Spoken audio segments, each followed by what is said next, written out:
नमस्कार दोस्तों और स्वागत है आपका हमारे YouTube चैनल पर। आज हम एक ऐसे सपने के बारे में बात करने वाले हैं जो हम में से बहुत से लोग देखते हैं, अपना खुद का घर खरीदना। लेकिन क्या हो अगर मैं कहूं कि यह सपना आप बिना किसी होम लोन के भी पूरा कर सकते हैं। जी हाँ, आपने सही सुना। 50 लाख रुपए का घर बिना लोन के, क्या ये संभव है? आज हम इसी सवाल का जवाब ढूंढने वाले हैं और आपको बताएंगे कि यह कैसे मुमकिन है। तो बने रहिए मेरे साथ। हम सभी जानते हैं कि घर खरीदना कितना बड़ा फैसला होता है और अक्सर इस फैसले के साथ एक और बड़ा फैसला जुड़ जाता है, होम लोन। सालों तक EMI चुकाना, ब्याज का बोझ। कई बार तो ऐसा लगता है कि हम अपनी आधी कमाई सिर्फ EMI भरने में ही लगा देते हैं। लेकिन क्या होगा अगर आप इस बोझ से पूरी तरह से मुक्त हो जाएं? क्या होगा अगर आप अपने घर में रहें और जानें कि आप किसी बैंक के कर्जदार नहीं हैं? यह एक बहुत ही सुकून देने वाली फीलिंग है ना? लोन क्यों नहीं, इसके क्या फ़ायदे हैं? तो सबसे पहले बात करते हैं कि बिना लोन के घर खरीदने के क्या फ़ायदे हैं। ब्याज की बचत, सबसे बड़ा फायदा। अगर आप 50 लाख रुपए का लोन 20 साल के लिए 9% ब्याज पर लेते हैं तो आप लाखों रुपए सिर्फ ब्याज के तौर पर चुकाते हैं। बिना लोन के ये लाखों रुपए आपके बचते हैं।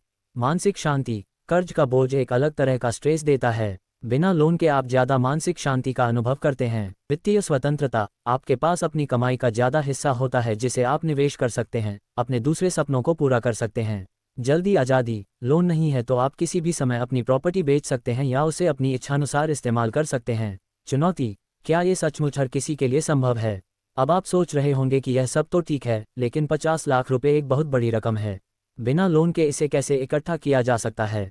क्या ये सबके लिए मुमकिन है? देखिए, ईमानदारी से कहूँ तो ये सबके लिए आसान नहीं है, खासकर अगर आपने अभी अभी करियर शुरू किया है। लेकिन ये बिल्कुल मुमकिन है अगर आप सही प्लानिंग करें, धैर्य रखें और स्मार्ट तरीके से काम करें। स्ट्रैटेजी 1, तो चलिए बात करते हैं उन स्ट्रैटेजी की जो आपको इस लक्ष्य तक पहुंचा सकती हैं। पहली और सबसे महत्वपूर्ण स्ट्रैटेजी है आक्रामक बचत और सही बजटिंग। जल्दी शुरुआत, जितनी जल्दी आप बचत करना शुरू करेंगे उतना ही बेहतर होगा। समय आपके पैसे को बढ़ने में मदद करेगा। कठोर बजटिंग, अपनी हर कमाई और खर्च का हिसाब रखें।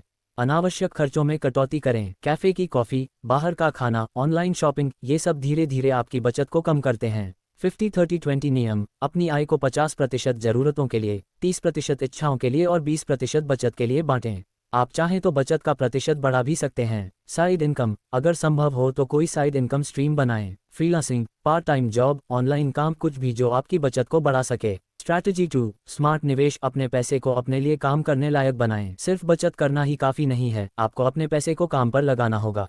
दूसरी स्ट्रैटेजी है स्मार्ट निवेश। SIP, systematic investment plan in mutual funds. Equity mutual funds में SIP के जरिए निवेश करना एक बेहतरीन तरीका है। लंबी अवधि में ये आपको अच्छा रिटर्न दे सकते हैं। उदाहरण के लिए, अगर आप 20,000 रुपये प्रति महीना 15 साल के लिए SIP करते हैं और आपको औसतन 12% रिटर्न मिलता है तो आप 50 लाख रुपये से ऊपर जमा कर सकते हैं। रियल एस्टेट, स्मॉलर इन्वेस्टमेंट, आप छोटे निवेश से भी रियल एस्टेट में शुरू कर सकते हैं, जैसे कि कोई छोटा प्लॉट लेकर जिसे बाद में आप बेचकर अपने घर के लिए पूंजी जमा कर सकें। लेकिन इसमें रिस्क और रिसर्च दोनों ज़्यादा होते हैं। अगर आपको शेयर बाजार की अच्छी जानकारी है तो आप सीधे स्टॉक्स में भी निवेश कर सकते हैं, लेकिन इसमें जोखिम ज़्यादा होता है। डाइवर्सिफाई, अपने निवेश को अलग अलग जगह बांटें ताकि जोखिम कम हो।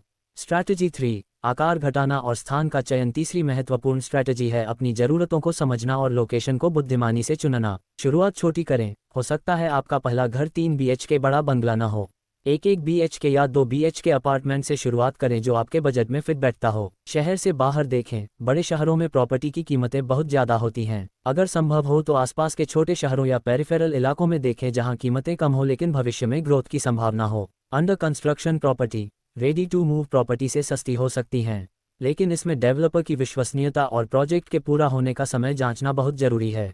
रीसेलर मार्केट, पुरानी प्रॉपर्टी अक्सर नई प्रॉपर्टी से सस्ती मिलती हैं। उनमें कुछ मरम्मत की ज़रूरत हो सकती है, लेकिन वे बिना लोन के खरीदने के लिए एक अच्छा विकल्प हो सकती हैं। स्ट्रैटेजी 4, अपनी आय बढ़ाएं और अन्य सुझाव। सिर्फ बचत और निवेश ही नहीं, अपनी आय बढ़ाना भी एक महत्वपूर्ण हिस्सा है। चौथी स्ट्रैटेजी है अपनी आय में वृद्धि करना। स्किल डेवलपमेंट, नए स्किल्स सीखें जो आपकी कमाई की क्षमता को बढ़ा सकें।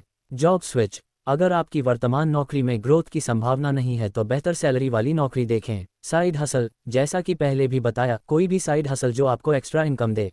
अनावश्यक संपत्ति बेचना, अगर आपके पास कोई ऐसी संपत्ति है जिसका आप उपयोग नहीं कर रहे हैं, जैसे कि पुरानी गाड़ी, अतिरिक्त गहने या कोई प्लॉट जिसका उपयोग आप नहीं करने वाले हैं, तो उसे बेचकर पूंजी जुटाएं। द माइंडसेट एंड डिसिप्लिन, इन सभी स्ट्रेटेजीज के लिए सबसे जरूरी है सही मानसिकता और अनुशासन। धैर्य रखें, यह एक लंबी यात्रा है। रातों रात आप 50 लाख रुपए जमा नहीं कर सकते। धैर्य रखें और अपने लक्ष्य पर अडिग रहें। छोटे लक्ष्य बनाएं, बड़े लक्ष्य को छोटे छोटे टुकड़ों में बांटें। हर महीने रुपए X बचाने का लक्ष्य बनाएं, हर साल रुपए Y जमा करने का लक्ष्य बनाएं। खुद को ट्रैक करें, अपनी प्रगति पर नजर रखें। देखें कि आप अपने लक्ष्य से कितना दूर हैं और क्या सुधार कर सकते हैं। प्रेरित रहें, ऐसे लोगों की कहानियां पढ़ें जिन्होंने बिना लोन के घर खरीदा है। अपने लक्ष्य को हमेशा याद रखें। दोस्तों, यह कोई काल्पनिक बात नहीं है। दुनिया में ऐसे कई लोग हैं जिन्होंने बिना लोन के अपना घर खरीदा है। उन्होंने कड़ी मेहनत की है, स्मार्ट तरीके से निवेश किया है और अनुशासित रहे हैं। यह मुमकिन है। क्या 50 लाख रुपए का घर बिना लोन के खरीदना मुमकिन है? जवाब है हाँ, बिल्कुल मुमकिन है। लेकिन इसके लिए आपको चाहिए एक मजबूत इच्छाशक्ति, कड़ी मेहनत, सही प्लानिंग और धैर्य। याद रखें, हर छोटी बचत मायने रखती है। हर सही निवेश आपको अपने सपने के एक कदम और करीब लाता है। तो आज से ही अपनी प्लानिंग शुरू करें, अपने फाइनेंस को कंट्रोल करें और अपने सपनों के घर की ओर पहला कदम बढ़ाएं। आपको यह वीडियो कैसा लगा? क्या आप बिना लोन के घर खरीदने की योजना बना रहे हैं?